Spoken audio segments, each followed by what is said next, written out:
but folks from the Center for Educational Innovation here at U of M are going to talk about generative AI, and it's next week, and it's really pertinent topic, and you'll have the opportunity to ask them questions about it in graduate programs. It's my pleasure to introduce today's speaker, Dr. Will Lytle. I met Will when I was a professor at Michigan Technological University over a dozen years ago. Will is a Husky, a Michigan Tech Husky through and through in terms of higher education. He did his undergrad there in forestry, did a master's there, did some sustainability studies, and then also earned a PhD in environmental and energy policy.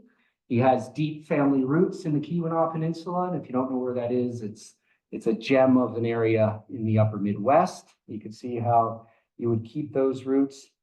I had Will in principles of wildlife management, in mammalogy, and in forest habitats.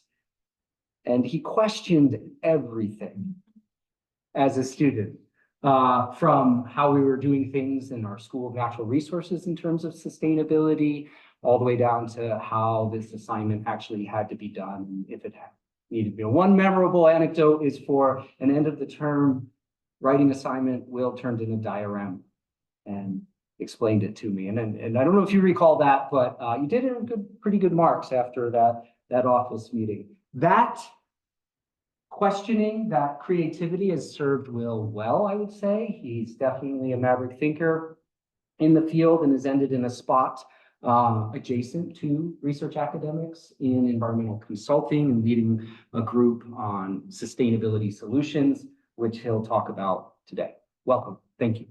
Yeah, thank you very much, Joe. I reconnected with Joe just a couple months ago. I realized my family moved to Buffalo, Minnesota. And I looked up, oh, who do I know around town? And I was like, oh, my favorite professorial punching bag. He was one of the few professors, I questioned everything all the time. He was one of the few professors that, would think before answering or wouldn't immediately dismiss. And so you really have a unique mentor, a unique opportunity to develop your own internal thoughts and frameworks with the faculty here. So this presentation is probably just a little bit tangential to the sort of thing you're interested in. And there are going to be terms that you're going to hear that you're kind of familiar with, but you don't know exactly what to do with them. And I would say that at your stage of study, I was in that exact same position. So the concept of ecosystem services, I was highly suspicious of it. I truly questioned the utility or the futility in trying to commodify the intrinsic value of nature. I think that's a really dangerous plan, and it will likely lead to the tremendous exploitation and degradation of the little, wildness we have left in the world.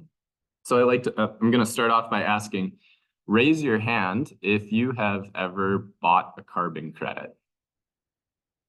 Okay, maybe, yeah, there's an offset. Now raise your hand if you've ever created a carbon credit. Okay, raise your hand. There's maybe one for buying and one for selling. Raise your hand if you are suspicious of carbon offset markets as a tool of the global elite to further exploit workers and ecosystems. You're suspicious about it. It's a scheme. So, okay, so I'll raise my hand for that one too. I'm not sure if people are raising their hands online. We've got one. So we're starting from the same, so I have, not bought or sold, and I'm suspicious. And so this talk is really about kind of coming at these markets. I think the title had something to do with, voluntary carbon markets. That's the regulatory structure we're in. And what that means is there's not a government agency that is necessarily punishing anyone. It's voluntary. You're encouraged to do these things the best you can. And so whether you like that system or not, that's the system we have right now. And I'm not saying that that's the best system or the worst system. And this talk is really about given that system, what ways can we work inside that system to generate, true improvement for the quality of life for human and non-human beings in our communities? So that's kind of the question and the approach for this framework. That framework interacts with this kind of worldwide goal, net zero emissions by 2050. And, you could go into individual nations or sectors, agriculture or, CPGs or, the building industry, concrete industry, whatever it is. And they'll have a goal something around here, maybe plus or minus a little bit. And I think, about this goal, we can say it's probably not ambitious enough. 2050 will still, even if we make it to net zero by 2050, there will still be tremendous, change to the globe. And even still, this goal is, if you were to look at a report by the Walton Family Foundation about will, U.S. agriculture make it to this goal with the tools that we have now, the investments and technology we have now, the most optimistic outlook is that we'll be less than halfway to making it to this goal by 2050. So we're not ambitious enough and we're not acting quick enough. But we'll just use this as our placeholder goal for the room. And just in case you don't have any background in life cycle assessment, this question will come up of how are emissions calculated? And it's really, there are two kind of numbers that are the stand-in here. The GWP is the global warming potential. And really it ties back to the CO2e, CO2 equivalent. And so it's not that everything is, CO2, it's the equivalency. So methane is 30 times as potent of a greenhouse gas, and nitrous oxide is 300 times as potent of a greenhouse gas. And so everything comes back to CO2 as the unit of measure. And the emissions that we need to calculate come from life cycle assessments. So this is the life cycle assessment of pulses, so dry beans or chickpeas or lentils. And one thing to mention here is that the perspective, when you're doing life cycle assessment, the perspective changes depending on who's doing the assessment. And so let's see, I'm not sure if people online can see this cursor. Let's see this storage at retail. That would be like Walmart. Walmart would be like right at this retail spot. And so if Walmart was doing this life cycle assessment, if they paid for it to be done, their store would be scope 1. And then the electricity that they use in their store would be scope 2. And then scope 3 is everything before or after them. And so if you ever hear about a product that's carbon neutral, it means that it is, there are no emissions associated with one segment of the supply chain. So carbon neutral is good, but it's just a tiny slice of the story. And they could be hiding, bad emissions somewhere else in their supply chain that are, significant. Scope 3 is what we're talking about when we need to reach net zero. So it means the trucks, it means the processing. For this, we're really looking, for this life cycle assessment of pulses, we're looking at the farm as scope 1, so in this example. And so scope 1 and scope 3 would need to include all the pesticides, fertilizers, the water that goes into irrigation, everything before, during, after, as well as the final phase of composting, the fate. And so one of the things that we should be shooting for is a circular bioeconomy. So this would be a cradle to grave, and in the future we'll see more cradle to cradle or cradle to gate, where waste is being reprocessed and utilized. So instead of waste, you'd really think of those as resources again. But this is kind of what a life cycle assessment might look like. The format might be different, the colors might be different, but you kind of have these nodes, and one of the nodes is usually the company that is trying to understand their emissions. And in many cases, they're trying to understand their emissions from the sense of a liability, a corporate liability, rather than necessarily something that they're fully committed to resolving or empowering groups to reduce. The next thing to mention is that carbon markets do exist right now. So it's not a theoretical thing. They're not everywhere. but there's a European market, there's a Californian market. There are markets that are kind of within a sector, specific to a sector, where credits are being created and exchanged. And I would say generally the concept is right now is that as demand changes, the price of the credits will also change. And this is something that agricultural producers or forest landowners or groups that work in like a bioeconomy that are generating bioproducts. It's something that they need to know about, and it's important because right now credits are sold pretty cheap. But as the markets become stable and there's more demand for credits, the price might go up. And something that people are really concerned about is, will there be a carbon tax? And so if all the corporations have the credits that they need, will that be the green light to move from a voluntary carbon market into a regulatory carbon market, where the government does say that everybody needs to cover their emissions? And if you sold your emissions really cheaply, or you sold your credits cheaply to a large corporation, you may still have to, you can't use those credits anymore. You may have to go to the market and purchase credits. And so depending on the system, or where it is and when it is, it could be a cap and trade where it's not that big of a deal necessarily, as long as you're in a green economy. But credits, everyone is hoping that credits become more expensive. And if you don't have credits, you'd have to pay more to get them. And a carbon credit, I mentioned that equivalency, but you can get a credit by reducing carbon emissions, or the equivalent of carbon emissions, by 1,000 kilograms of CO2. So that 1,000 kilograms of CO2 equivalent is one credit. And there are a couple of types of credits. There are carbon credits, from wood or soil organic carbon. And then there are renewable energy credits.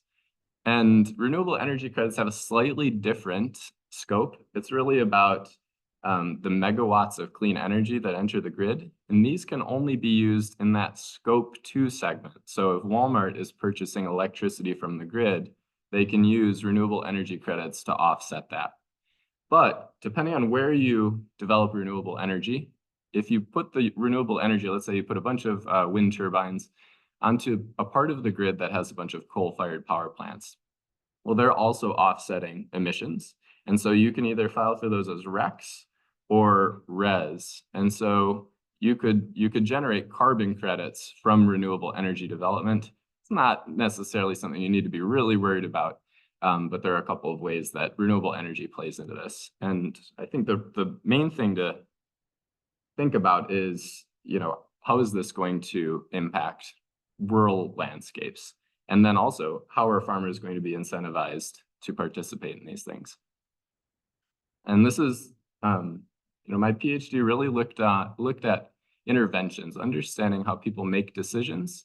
And I'd say in most cases, let's say the USDA right now, incentives are based off of maybe two strong tools. One is information. So if we tell people something, then they'll make a better decision that, we hope to influence. The second thing is maybe $1 per acre amount. So if you switch to no-till, or if you pull buckthorn, or if you add a prairie strip, we'll pay you, $3 an acre or 50 cents an acre. And it's not necessarily that intervention is the most effective intervention. It's the easiest to implement.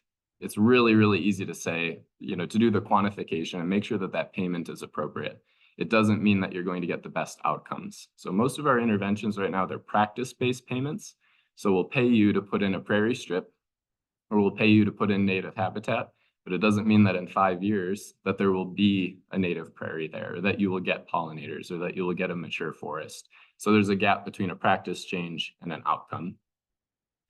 But the strong intervention that I feel for farmers, whether they're really progressive or really conservative, is it's important for them to understand that they have 3 types of assets. So the intervention here is ownership of their own assets.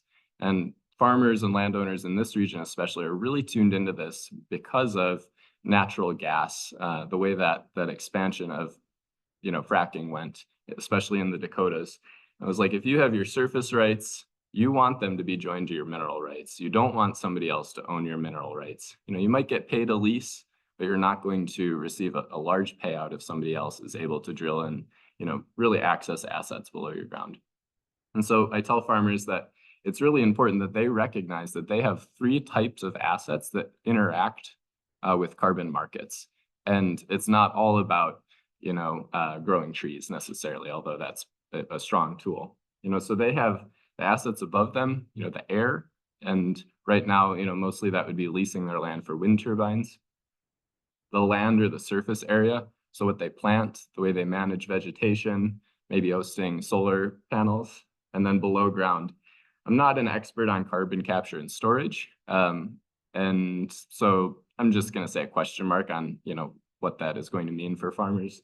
But certainly soil organic carbon is, the primary carbon credit that most farmers are receiving, programs targeted to them for, and then maybe some geothermal in the future as well.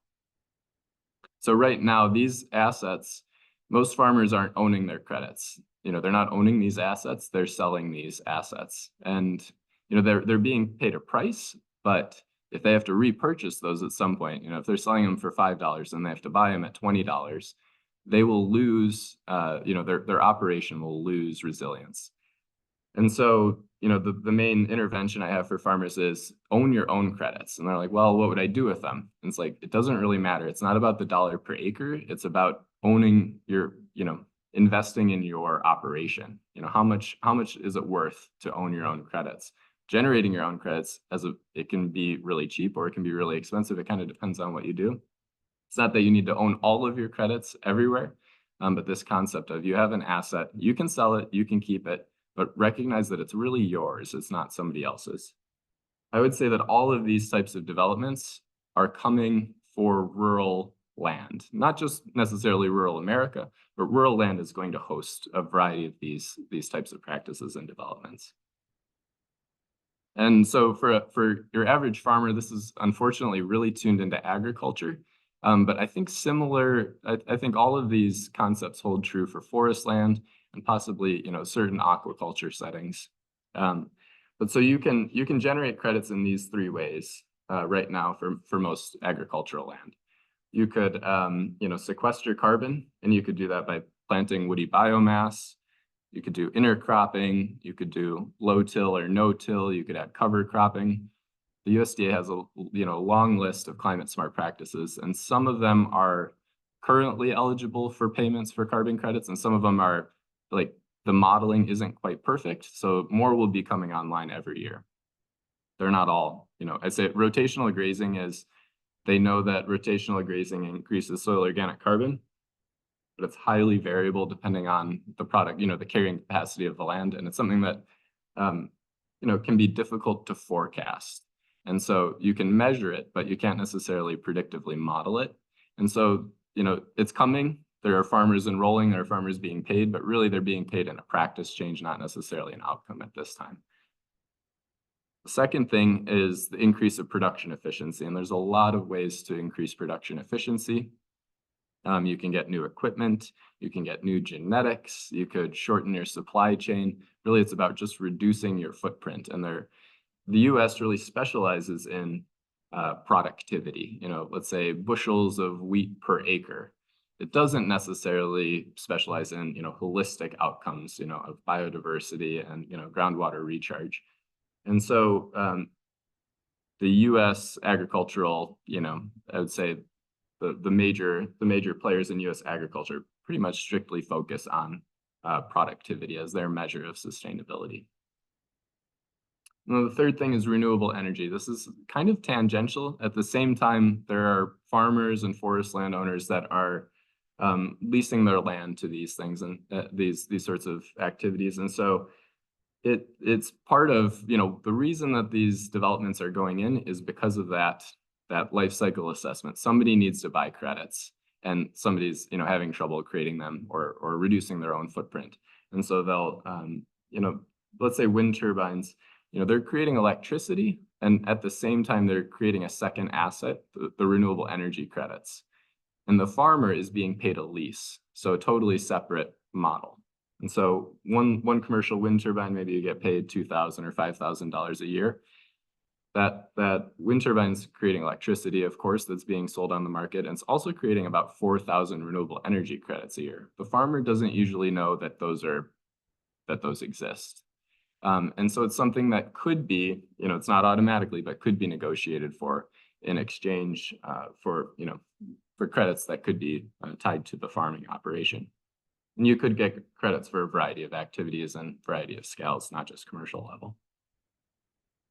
And I spent some time in the last year working for a nonprofit that does carbon insetting called ESMC, so the Ecosystem Service Market Consortium. And they're a membership-based organization, mostly large multinational corporations that are interested in insetting. And so that would be not buying credits from somebody else, it would be buying credits from their own supply shed. But that dip into ESMC allowed me to understand the network and the artwork of MMRV. And so this term is, I would say, maybe emerging. It used to be MRV, but it's measuring, monitoring, reporting, and verification. And so this is kind of like the receipts to show that something is actually happening. And it's super complicated. And there are different nodes in this chain of custody of data. And so it can be really difficult to figure out what an organization is doing. But long story short, data is collected from a variety of different segments of, it could be the land. You need baseline data, and it's sampled in a variety of ways. There's a lot of geospatial sampling. There's a lot of on-the-ground soil, sampling. There's ag tech sensors where, you have a smart tractor that's collecting data, publicly available data, FSA data, and then information from the people doing the practices. So who's selling the seed, who's purchasing things, and how they're, applying those practices. Those go into oftentimes a platform. And so ESMC was kind of the central laptop. It took the data in and it sent the data out. But every other one of these nodes could be a technical service provider. And in some cases, a single technical service provider may do multiple nodes. Oftentimes, it would be sent for modeling and then verification, so third-party audit.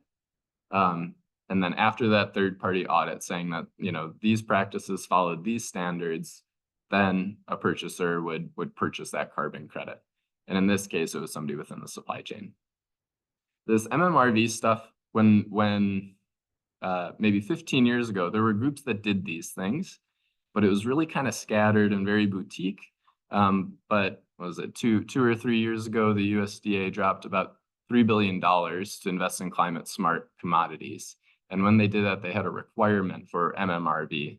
And that created this huge, funding pool, this big ecosystem of new service providers that kind of, jumped into full production mode. So ESMC didn't receive any direct grants from that climate smart funding, but they were the sub-awardee on 7 climate smart grants. And so the sub-awardees are often the service providers, of which there can be a very complex network. And so this would be kind of what, maybe some of the infrastructure required in order to deliver more widespread carbon credits. And then we're just going to talk about this conceptual framework of utilizing insetting. And insetting already exists. It's not super popular. So we're going to talk about that really quick and then what it could unlock.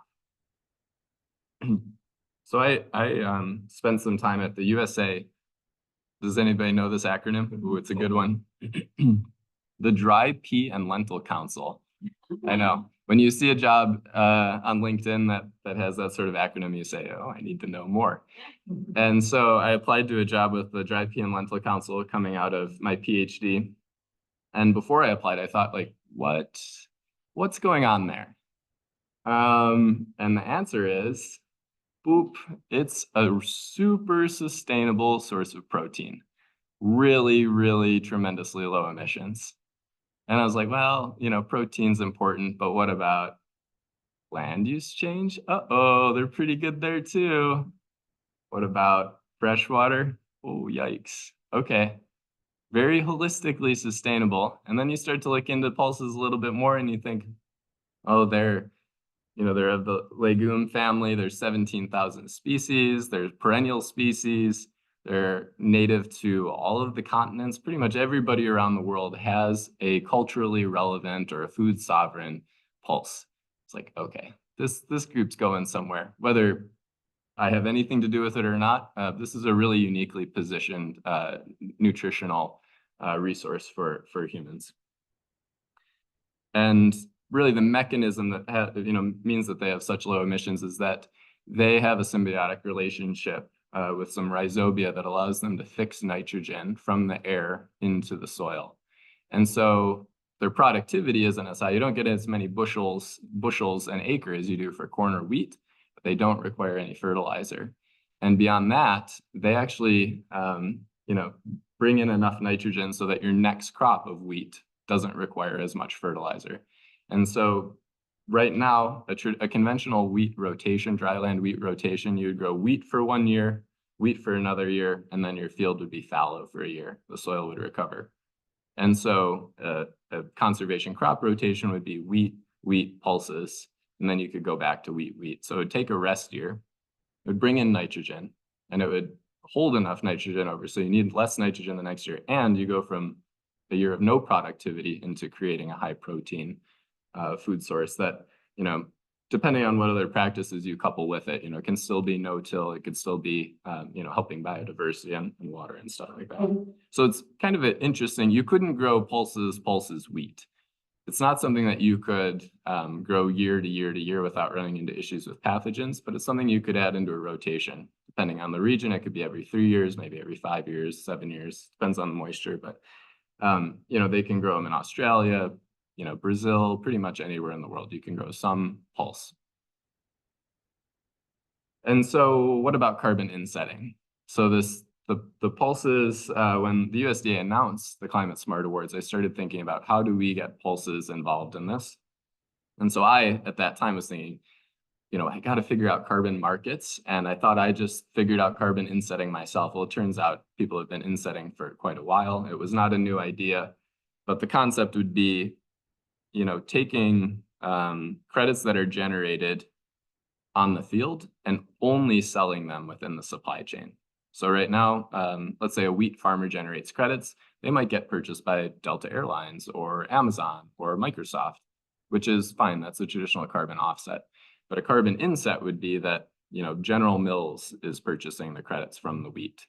And then what that means is that the closer you get to zero, or the more you reduce your credits, the value is added to your supply chain, improving your resilience. The other thing is if you have an offset, that credit is severed from your commodity. And with an inset, it's still tied to your commodity. And so rather than a farmer having to, let's say there's a carbon tax, a farmer wouldn't have to rebuy credits. They have the credits and it's tied to their product.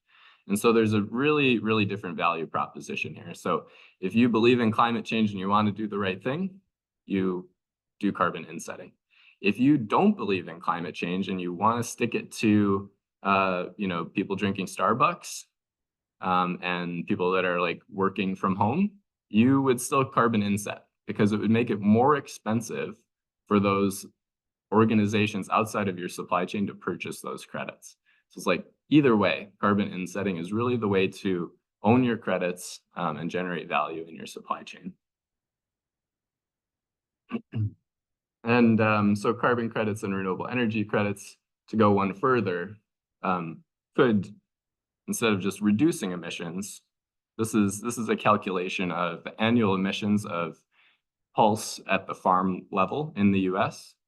It would take the renewable energy credits of 105 commercial wind turbines to turn all US pulse production carbon neutral, not net zero, but carbon neutral. So that first stage, it's really not that much. And I would say there's 3.5 million acres of pulse production land right now. They're already hosting thousands of wind turbines. The farmers already have adopted some of these practices, but they're being paid a lease payment. They don't even know that carbon credits are being generated. I had a supervisor who, a wind turbine group had asked them to do a development on their parcel. And I think he had 360 acres, and we ran the numbers. How many credits would he need to cover his whole farm? Just to all of it, not just the pulses or not just the wheat. He needed like 4 credits a year. And each wind turbine is generating like 4,000 credits a year. So when we think about these huge footprints, the huge footprints are usually associated with massive supply chains. When you bring it back down to individual products, the footprints are actually pretty small, and they're much more attainable. And so, if he could negotiate, instead of getting paid $5,000 for his lease, maybe he gets paid $4,000 for his lease, but he gets 6 credits. He would be safe for all time for any sort of a carbon tax. And those sorts of things, even though they're not currently being negotiated, I think would have a tremendous impact over farmers' buy-in to hosting some of these practices and technologies. The other advantage of carbon insetting is kind of that chain of custody. So right now, carbon offsets, it's like Bitcoin. It's like, where is this? Like, what was created? When is this happening? Like, what's the value? It's like constantly moving. Carbon insets, they utilize much of that same MMRV framework, but it's really tied to the commodity. And so it's a chain of custody. The farmer generated the credit. It gets passed on to the processor when they sell that wheat or those pulses or that animal. It moves on to retail. Retail now has that credit. And when you as the consumer purchase that product, like that's the credit. Like when you consume it or when you use it, like that's when it dissolves. It doesn't get passed on after you don't resell it. And so it's, even though it's really kind of actually the same system as offsets, it's way more tangible. It's way more, clear. You can physically hold the credit rather than like feel like you're snatching it out of the air, but really it's like, oh, is this the Amazon rainforest or is this like a Canadian boreal forest? Like, was it going to be logged or not? It's like, no, it came from this wheat, or it came from the field that, produced this wheat at least. And so how do we shift consumption? Can we bring any of these systems to impact consumer decisions? And the question that I always get hit with is like, well, like we know people are interested, we just don't know how much. And I would say part of the issue is that it's really difficult for consumers to translate their desire into like certainty. Like you don't know if your purchase means anything. And this is one of the pathways that the building, the construction and building sector has taken. And it involves the life cycle assessments, which we have that little term here, LCA. And then they do their LCAs and they follow a PCR, which is a product category rule. So their own industry has said, here's the standards by which we're going to do our LCAs. Because if this company does it this way and their product looks great, and this company does it this way and their product looks great, and when we can't compare them, then they fight against each other, and then there's a scandal and everybody says, well, the whole thing was made up. That hurts everybody. So this is a concrete industry, and they work together, like pre-competitively to set their standards of here's how we're going to measure ourselves to ensure that we're not greenwashing and to ensure that, we have reduced our carbon liability, at least by fairly measuring ourselves. So they follow a product category rule, and then they generate an EPD. And that's an environmental product declaration. It's not to say that any of these numbers are perfect, but it means that at least they're measuring them using the same standards. And so, the methodologies and the measurements will hopefully improve over time with technology and better sensing equipment. So you generate an EPD. And this EPD, you'll notice, looks really, really similar to a nutritional fact statement. So right now we communicate sustainability kind of front of label, where it's like, this is natural, or this is regenerative, or it's super difficult to figure out what that means. So it's regenerative, and maybe they say we've reduced emissions 10%. Well, it's 10% from which node of the supply chain compared to which baseline. And a good example is dairy. Over the last 15 or 20 years, dairy has reduced their emissions 30% per gallon of milk, but they've increased their production 200%. And so they're producing way more dairy, and they're doing it more efficiently. But that also means that they're exporting more dairy, and people are drinking more dairy because they've reduced their emissions. And so overall, when you're looking at the net zero, the net budget, it's like we cannot export American diets to India and China and still reach, our climate action goals. And it's not necessarily to say like that, people shouldn't be able to drink any dairy or people shouldn't be able to eat any beef. It just means that it's going to be really difficult to grapple with these, kind of wicked problems. So these PCRs don't exist for the most part in agriculture. They do exist in forest products to some degree.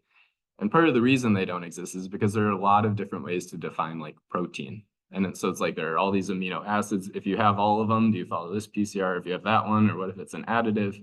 Long story short, most LCAs are set up by groups that have the most power to run studies of LCAs, and they generate LCAs that make them look as good as is possible. And so there are all sorts of practices and crops and genetic types that may be better for procurement of our resources that are not necessarily looking great in the LCAs, and they don't necessarily know how to navigate those systems. So PCRs are important, but they're absent for most consumer product goods. But here's one, and this is what it could look like. This is a cosmetic company called Coco Kind, and they print these on some of their boxes. And I'm not saying that these numbers are perfect either. I'm not sure if you could say that you have 100% ethical labor. I'm not sure what that means, but it's at least an attempt at translating some of those, life cycle assessment numbers into something that consumers could, read. And ideally for me, this would be back of label right below the nutritional facts. You could see scope 1, scope 2, scope 3 emissions for the products that you're consuming. And a question that I get asked all the time is, like, how would a farmer or how would somebody do this? Because if they create this product and they put the label on and they put it on shelves, like, what if it isn't bought, or what if consumers don't find it, or what if we're ahead of it all and then we can't do carbon credits later because of additionality? There are all these wicked little rules that slow people down. And just this summer, speaking with a Minnesota-based business that was a little bit vertically integrated. So these images are just AI generated. So I don't talk about any specific companies, but this is what it could look like. So this would be, let's say you have a retail store online, or it could be wholesale, whatever it is, a place to check out. And this is the conventional product. Let's say it's $10 for this product. Well, right next to it, you could offer a net zero emissions product, and it would cost a little bit more. But essentially the farmer or somewhere in their supply chain, they would generate credits using, no-till, cover cropping, rotational grazing, maybe some renewable energy. And they would say, we're going to tie those credits to these products. And so when you click checkout with the option on the right, those credits are applied. And if you don't click checkout, then those credits will be sold in the offset market. And so that group wouldn't necessarily have stranded assets. They wouldn't have to create a whole new segregated product line where they have the risk of, if I bring this to market and nobody clicks checkout, if I get this on stores at Walmart, nobody buys it, and then, all this stuff goes on clearance or gets thrown away, then they lose something. But this, you could use the digital world where when somebody wants that product, if they, it's like the credits are applied at checkout. And also you could have the costs, the premiums, the costs for the MMRV services would be tied to the premium from that checkout. The other thing to mention here is running some of the numbers, so one carbon credit would cover 500 pounds of poultry. 13 carbon credits would cover an entire beef cow. And so in our minds, it's like, well, that's kind of a lot of credits. Is that a lot of credits? How much is that worth? I would say for a burger, to bring a burger to net zero would cost, in terms of the MMRV costs, might cost 50 cents. And if you were to add a premium, I'm not going to say what a company should charge for that burger. Let's say they charge an extra $4. 1% of those premiums could go to MMRV costs. Somebody would be willing to pay an extra $4 for a net zero burger. The thing is that nobody knows that exists because it doesn't exist right now. All we hear about is regenerative. There's no way that you could tangibly, as a consumer, purchase something with zero emissions. And I would say it's not an accident, but there's an opportunity. We know it's going to come before 2050. Groups are going to get here by 2050, and some groups may get there earlier. And so ideally, those groups that get there earlier are local food systems that have strong support. They don't necessarily have to go through the entire bureaucratic nightmare of all of the reporting and third-party verification. It could be a place they throw some solar panels on their chicken coop. You go and buy eggs there. If you rode your bike there, your footprint is really small, and you can maybe tour the place. But the goal for me would be an intervention for consumers that, it'd be like a viral trend. Not everybody's forced to get to zero, but you could have something like an emissions-free Friday. Or maybe, your grandmother at Thanksgiving, she can check out with a net zero turkey rather than, conventional turkey. It maybe costs her an extra $9, but then everybody that shows up, recognizes that this is something that is, something that we could advocate for, something that the carbon market, the voluntary carbon market could say we desire or we demand as consumers. Right now, farmers aren't really participating. They're like, we don't know what it's worth. We'll sell you some, whatever. And consumers are like, I guess this is good enough, or maybe it's not, but there's no centralized way to push the carbon market into doing the right thing right now. And so this is kind of like maybe where we're at. So corn producers have committed to reducing their emissions. Should mention again, this is only scope 1. So this is for carbon neutral. But the same concept carries forward for net zero. Long story short, though, groups with giant footprints are looking at reducing their emissions, 10 or 15% incrementally over time by improving their productivity and then buying offsets in many cases. And the concept would be just get to zero. And the sooner you get to zero, the sooner you unlock the opportunity of consumers or like a procurement officer. Imagine University of Minnesota, you have climate action goals. The person in dining could say, I'm going to buy something with zero emissions associated with it. And that will be our primary protein. It means every calculation after that, like you just put in a zero. You don't have to put in a 15% reduction and a 2018 baseline and the volume. It's like, did I buy too much or too little?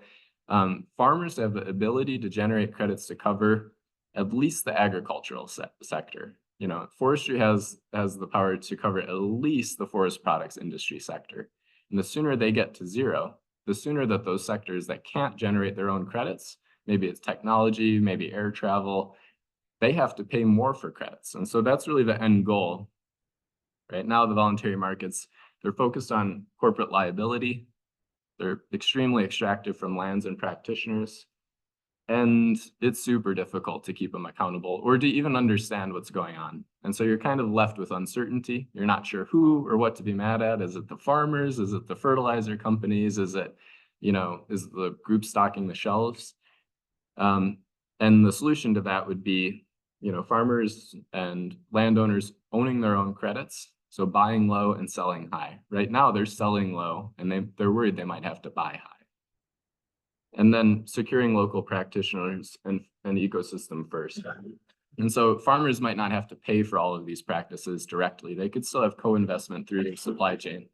Walmart could still purchase credits from its supply chain and help them put up the wind turbines. It's like, who's putting up the wind turbines and solar panels anyways? It's still multinational corporations and maybe their investment portfolio, but just ensuring that some of that security is also tied to the commodities coming from that land directly as a primary form of negotiating contracts would substantially improve the outcomes. Could be scaled internationally as well. If your raspberries are coming from Chile, just ensuring that farm in Chile, has some greenhouses and some good equipment and some solar panels, that will definitely improve the quality of lives of the producers in that area, as well as reduce the emissions from that product when it's shipped. And ideally, rather than us all reaching net zero, but let's say like really optimistically, everybody reaches net zero at the same time by 2050. And ideally, some groups start sprinting right now and they cross the finish line like by 2027 or by 2028. And that triggers the need for the entire industry to move more ambitiously towards those goals. And so you could easily have products using a mixture of insetting and offsetting that are net zero in the near term in the next 2 or 3 years, and still remain, use the same rigorous standards as, maybe not rigorous standards, utilize the same tools that are utilized by carbon offsetting. I'm not saying it's necessarily perfect or the only way to do things, but this may, in my opinion, maybe one of the best ways to negotiate better outcomes using the voluntary carbon market.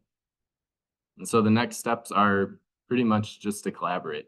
for a little while, I was trying to like figure out all these ideas and keep it really quiet.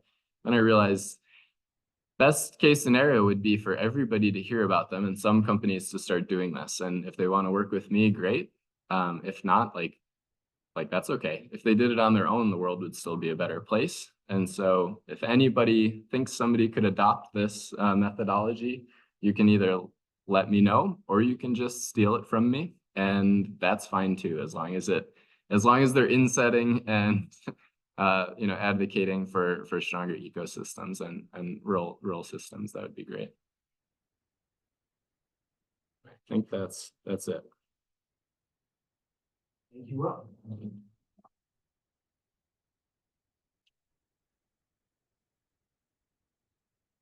Questions from folks in the room? I can monitor the chat as well.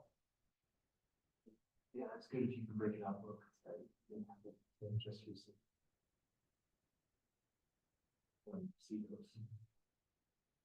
Yeah, so there's a note here from Colleen that she has offset air travel and hasn't even thought about how to create a carbon credit. So it's interesting, you're probably all doing practices that could be considered a reductions in CO2 emissions. So the generating a carbon credit is really associated with the ability to transfer that asset. And so there are a couple of ways that, let's say let's say you're an organization. There are a couple of ways that you could reduce your emissions. One would be generating credits. So that's an intervention base, like you do something new. And another way is an inventory base, which would be like the things that you're already doing have lower emissions associated with them. So you're still driving your car, but maybe the fuel got changed out. You're buying, cleaner fuel or something like that. And so, yeah, they're a whole a whole suite of definitions here that probably aren't super important, but switching to riding a bike would reduce your emissions. You wouldn't necessarily be able to make it through the process to generate a credit from that, but a larger organization may do that on your behalf. And I think the systems are becoming more automated and more tied together. And so, the university transit system, maybe health insurance offers some benefits if you bike to work or bike to school.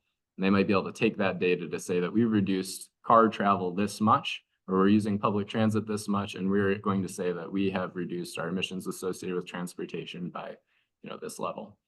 So somebody's going to be quantifying that, whether, individual stakeholders are aware of the quantification. An example for farmers right now is there are some seed producers that when they sell you the seed, let's say it's genetically modified, it's more productive. When they sell you the seed, they know that there's going to be an increase in productivity. And when you purchase the seed and you sign for it, you're actually promising them the carbon credits. And so I think it's going to be in the fine print a lot more often where, those assets are being severed from the commodity, and then that seed producer, they could either keep those credits or they could sell those credits. And they're going to do whatever the market says they should do with them, probably. Sometimes they'll keep them and sometimes they'll sell them. Yeah. So I have solar panels, is that the same sort of model where a utility company is generating credits somehow from being reducing my... Yeah, so I would say for residential solar, it depends. So I would say usually there are no credits being generated or allocated, but your utility company may say that they've reduced the emissions associated with their sourcing of electricity. So it kind of depends on if they're generating their own electricity or if they're just transmitting electricity and maintaining the lines, but probably nobody's creating credits from it. But if a group came to develop it for you and they were leasing your roof, for sure they have renewable energy credits in their business model. If you're just hosting them, then they've got RECs figured out exactly. Yep. I have a question about how the credits work over time, especially with farmer examples, I guess. If a farmer sells a carbon credit, what's the time scale on that, or how does that work? And do they have to do they own the next year's credit if they're still sequestering carbon? Yeah, I would say that this is really tied to the methodology of our current time. So usually it's an annual credit. This is not necessarily, these markets are still evolving rapidly. For agriculture, it's usually a 1-year credit, and it's allocated. You need to have 3 years of baseline, and then you adopt a new practice. So you have 3 years of baseline data, you adopt a new practice, you have a measurement, and then sometimes they either go back and measure your change in carbon, or they model it. And then they'll issue credits to you based off of that change. And so right now it's an annual thing, which in some ways is good and in other ways is bad. The way that it's good is that like you don't get like way too far off. You don't like get locked into a practice that may not fit you in the future. Like maybe no-till works this year, but if next year there's a drought or next year there's a flood, you may need to do something. Usually, at least with insetting, you can do any practice, it just will affect your payment. So they won't like force you to do a practice. It's like if you had to change practices for whatever reason, like you can do that. You just won't get paid for the outcome, which makes sense. And so you still would, maintain, control over your decision making. But one of the issues is that, kind of like we mentioned with pulses, where they fit in a dryland wheat rotation, where it's wheat, fallow. Well, right now, if you were to put pulses into a standard MMRV system, you'd compare wheat against wheat, wheat against wheat, and then pulses against pulses. And you wouldn't be, right now, you don't compare pulses against fallow, because the measurement systems are designed only for annual measurements. And so they're not looking at a 3-year wheat rotation or a 7-year, canola wheat pulse rotation. And so you almost need to have pulses in the baseline in order to be able to model for pulses. So I think it's a little blip of, the modeling has not yet caught up to like the lived experiences of farmers and how they manage their it's not really just like a single field. Their farm is almost like a portfolio or a series of enterprises that, is going to be shifting, over time. And so a farmer doesn't necessarily have their whole farm enrolled. It may just be like one field, or maybe half of the fields, or this field's in this program and that field's in a different program. So right now, if it's agriculture, it's mostly annual for modeling and measurement. Yeah. Okay. Any question that they'll get about using like economical models of sorts for based on. So I guess I'm just a technical question about different components of how the value of the individual credits are created for one category. Yep. These are presumably, this is all. Yeah. So for on its own, like, so what are the different? For agriculture, Carbon credits under different set of like model circumstances, you would get different outcomes. Yeah, so for agriculture, Model selection. it's mostly soil organic carbon is what they're modeling for agriculture right now. For forestry, it's different. It's mostly about standing woody biomass, maybe some roots. So the soil organic carbon is what is being modeled for farmers, and that's why switching to no-till or more diverse crop rotation and leaving organic matter on the ground helps. The issue is that there are a lot of different models that can do this. There are like many ways to deal with this, and that's one of the things that generates uncertainty. And there's no like one perfect model for every ecosystem, and so it's really about like, is the model, like, are you willing to report the model you're using? And is the third-party verifier like able to kind of like check your work? There's not a single standard. And so in many cases like that's great because we can innovate. And in other cases, it's impossible to hold anyone accountable. So it's kind of a blessing and a tremendous curse.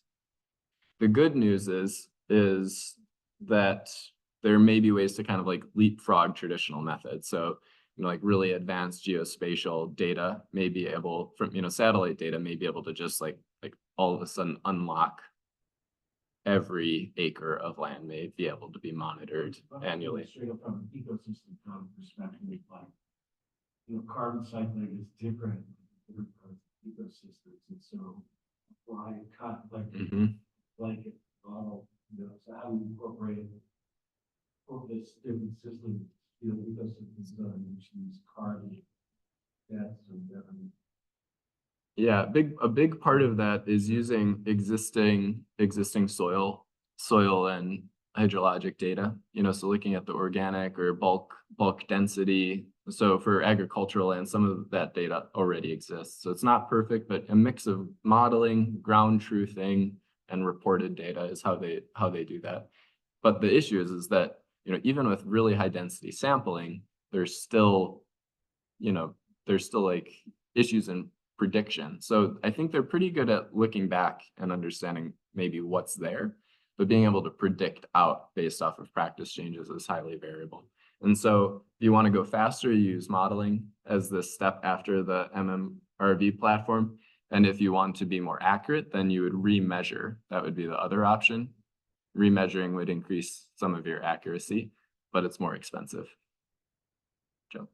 For folks living in cities, and this pertains to Colin's second question as well. Like for schools or entities, you know, organizations, do they have the opportunity to create credits or participate with parallels what we discussed in ag setting? Yeah, it's possible, but it's difficult. And so, and I would say generally the reason that a carbon market exists is that the groups that have a high footprint don't have the ability to reduce that footprint easily, you know, and so it's like Amazon, right? Like Amazon, the web. I don't know if there's a good word to describe what Amazon does, but let's say the company Amazon, their business is not like based off of acreage. They could buy land, like Microsoft buys land and does stuff with it, but it's not really part of their supply chain in terms of generating value. And so there are things that you could do. And if the system is fully matured, I would say definitely. So I think vertical greenhouses are a great example. Could you procure your protein in a more productive manner? Like let's say you're growing an algae that's really high protein. Right now, you'd have to create a boutique protocol that would generate credits for you. So you could, but it wouldn't be easy. The easiest way would be to buy credits from somebody else. And that's why farmers are selling their credits. And it's just easier for them to do it. Technology, there are a lot of potential ways to generate credits. Not all of them are like administratively, you know, worth the time. Time for one more quick one, otherwise we pretty much hear it time, and I'm sure we're going to chat. Yeah. Curious if the demand side of the market takes into account some of these uncertainties that you're talking about with the actual for the carbon credits. I imagine investing in the carbon market, you would want to know for sure, and if that actually gets fed in through all these different layers or not. Yeah, I think the answer is it's highly variable. And so I think, you know, a lot of large companies are kind of hedging their bets in a variety of ways. They have some insetting programs, they're purchasing some offsets, they're involved in some qualitative stuff, they're involved in some quantitative stuff. And so if one of those doesn't succeed, they'll pivot and say, okay, this doesn't look good, but we did help with you know, a diversity objective, or we helped with a biodiversity objective. And so no, there's not yet one authority that could ensure that those things are happening like in a consistent manner. And by design, like it's not an accident. It's intentionally designed that way.